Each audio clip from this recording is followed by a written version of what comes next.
What's going on, Elevation Nation? We're back on the sticks again. My microphone, after 5 years, is broken, and I have to hold it. And there's one on the way. Unfortunately, Amazon, when they say 1 day delivery, it's like 1 day and a half delivery. It's coming this evening, late this evening. And so 5 years later, we're putting the OG microphone to rest. We're holding a Shiva and a ceremony for the microphone. Sam's, the brother, has lasted longer. I wonder how many more years you got on yours, Sam. It was finicky for a while, like 6 months ago, and knock on wood, now it's been performing beautifully. So hopefully we can ride it out. Parker, I'm sorry your microphone broke, but it's good to be back in the studio. Last week was epic, man. We were in Asheville, North Carolina together at Camp Collab, presenting, emceeing, keynoting for about 75 different camp directors and owners across the globe who came in for the pretty darn epic conference. And dude, this was one of our first roles as dual MCs. How do you think it went? Did you have a good time? It was fun. It was crazy to think that, like, after last year, it already had been a full year since Camp Collab down in Atlanta. And last year, we were supposed to be in Asheville, and then obviously that hurricane came and delayed everything by a year. So we were really grateful to be able to be down there in Camp Collab again in Asheville. But then also on top of that, we had a new role. We weren't just presenters or participants. We were the MCs.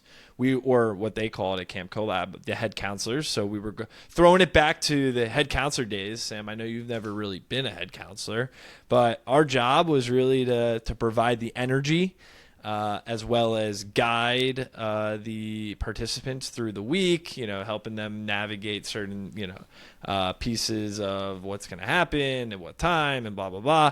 But it was fun. It was different. It was unique, Sam. I think we brought our camp counselor energy. We did a lot of fun activities with all the attendees. And then we got to showcase some of the work that we did this past summer at 7 camps and kind of give like a little case study of what the work we did, the impact that it had, and, just try to inspire some new people that we got to meet. So I think it went well. You don't think so?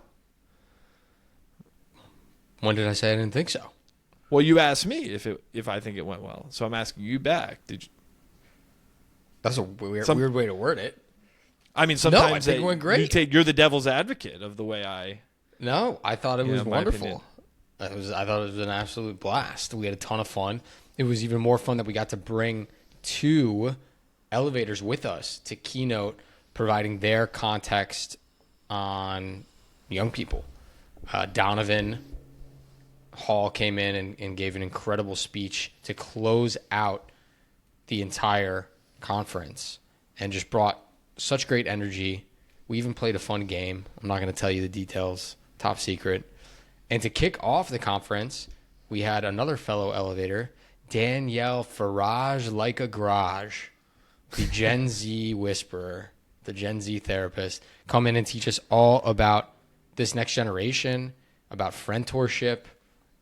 And it was just so fun to have our friends there with us to show the power of Elevation Nation, the incredible people that are in our network. And it made our jobs as MCs way easier because I knew that they were going to deliver incredible content. And so just a really fun week. We did end it on a highlight. Parker, as you know, Elevation Nation, is trying to be an influencer. He's sick of podcasting. He doesn't like his job anymore, and he wants to be a full-blown influencer. And so we ended up going around Asheville. We stumbled upon this place called Sammy's Sandwiches. We had to go in. Turns out it was actually a recommendation that Parker got from one of his viral TikToks saying this place has the best ice cream sandwiches in Asheville. And they did not disappoint. I got made fun of for getting coconut ice cream, but it was the most delicious of all the ice creams that we had. We had 4 different flavors of ice creams and I think 5 different flavors of cookies. We had some combo flavors in there. And that was an epic way to end the trip. Yeah. Sam, you said you got coconut ice cream. No, you didn't get coconut real ice cream. You got dairy-free ice cream that just so happened to be coconut flavored. Like that's a big caveat that you did not throw in there. You went to an ice cream shop and didn't get real ice cream. I left that out on purpose. Yes. Just I would say, Parker, one of your favorite artists, I believe Peter from Goose, is lactose intolerant. Are you saying that you're lactose intolerant now? I would say I'm lactose self-diagnosed before flight. That's just a bad idea. You wanted to get Indian food before your flight, so obviously you don't have stomach issues. I was trying to be respectful of the people on the plane with me. Parker obviously doesn't care. Indian food, ice cream, doesn't matter. He's a New Yorker. They'll deal with it. I think it's in your head. I think it's in your head. It's your mindset. You think about like, oh, I'm gonna eat this ice cream. Oh, and then I'm gonna go on a plane. I'm gonna have a stomach issue. No, it's you eat the ice cream. You end up on the plane, and if it happens, it happens. You just want to enjoy. You got to live in the moment. Perfect. You missed out on the opportunity to get other ice cream, which you did. I know you tried it, and in your head, you didn't need a lot of it. But whatever. That's besides the point. Also, I cannot wait to be with you and eat ice cream with you. I'm fair. I'm down. I guess we have to do that when you're not going to plane. Also, that. Okay.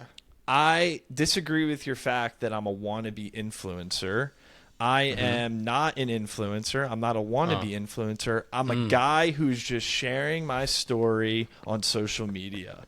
And that is the difference between why people think that there's a difference between, oh, you can't be a influencer, quote unquote. They're different. They live a certain life. They post all the time. No. I'm just sharing my story and videos just so happen on an app that is associated with influencers. And so anyone can share their story. Anyone could hypothetically, in your eyes, become an influencer. So I just wanted to caveat that. But yeah, the conference was great. We learned a lot. Got to meet with incredible people. I mean, the camp industry right now, I think, is at such a unique point because we talked a lot about AI this past week. We did not talk about AI at all last year. Yes, we did not talk about AI last year at all. And what kept coming up as a common theme throughout the week was camp is such an important space for people, not just children these days, people. Camp is an incredible space for people because it allows them to get outside this world of technology that we live in every day. Camp is a place where technology is put aside and you can be human and you can be in an environment that's completely authentic. You don't need that technology to thrive at camp. And I thought that was really fascinating that all of these directors and owners, whether they believed it or thought of it or not, I hope they left thinking that camp is a special, special place in 2025 because all that the world is changed. It's a new era that we're entering. I mean, we're going to do probably a couple separate episodes on this because, Parker, I've been feeling some existential dread for where we're headed with AI. Myself and the other Parker actually had an hour conversation about this yesterday. I made him watch a couple Black Mirrors for us to discuss. So we might have to do an episode on that. But AI is certainly making its way in technology into the camp space. And really the main crux at our conversations and our talks with all the folks in the camp industry was invest in your people. Care about your people, invest in your people, and they will perform for you. In a world where really there's probably no higher place where there's turnover year over year, Parker, I imagine it's pretty high. That to me is something that is important. We need to talk about investing in our people more so that they show up for you. And I think camp is a test. Again, it's children, even though they're 17, 18, 19, 20 years old. That to me is where we need to invest in these young people. You're saying invest in your people. Like, what does that mean? How can anyone invest in their people, whether it's camp or business or just Sam Panitch? Yep. A couple simple ways. One being there's obviously physical things you can do. We heard a couple of them from different camp owners, whether that's bringing in a coffee bar, snacks, ice cream bar, physical things, right? There's physical spaces and places, updating the staff lounge, giving them moments for a counselor-only camp flyer or conversations with leadership. We had one idea that Parker brought up about like walking around a camp with the camp owner. Everyone gets, a lap around the camp once a week with the camp owner to just talk about what's on their mind, right? Giving them those opportunities, those moments so that they can feel taken care of and engaged.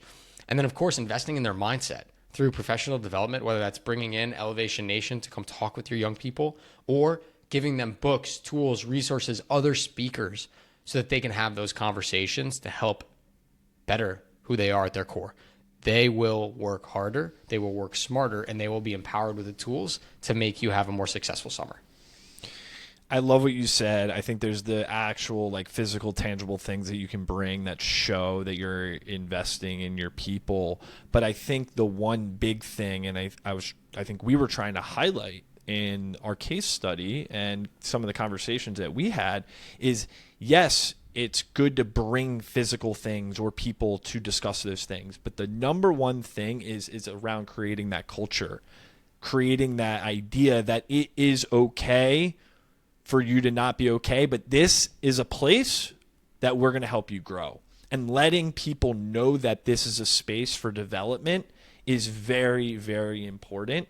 And I think it needs to come from the top. It needs to come from the leaders, the people who are setting the tone for the summer or the year, the culture builders. It needs to come from them and trickle to all aspects of people throughout the camp, the organization, whatever it is. And then once you set that tone, you've built the foundation for that culture to thrive. And the way that culture thrives, to your point, Sam, are those physical things, whether it's an updated staff lounge, whether it's a snack bar, some fun things that you do during the day, or you bring in some motivational speakers, some people to help think differently about yourself and your goals and your purpose, all of that. But it starts with the leaders setting the foundation and creating that environment of psychological safety that people can fail. And this is a place when you fail, we're going to help you grow and build through it.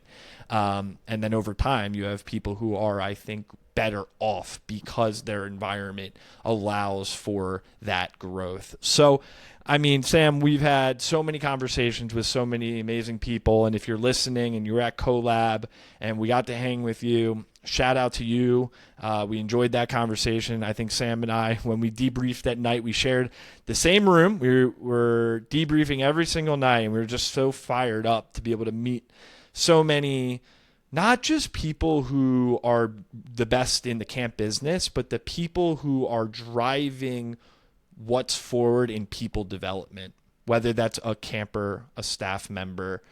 Camp, we believe, is a space where people can really grow. And so we were just really inspired by every single person and conversation that we had throughout the week.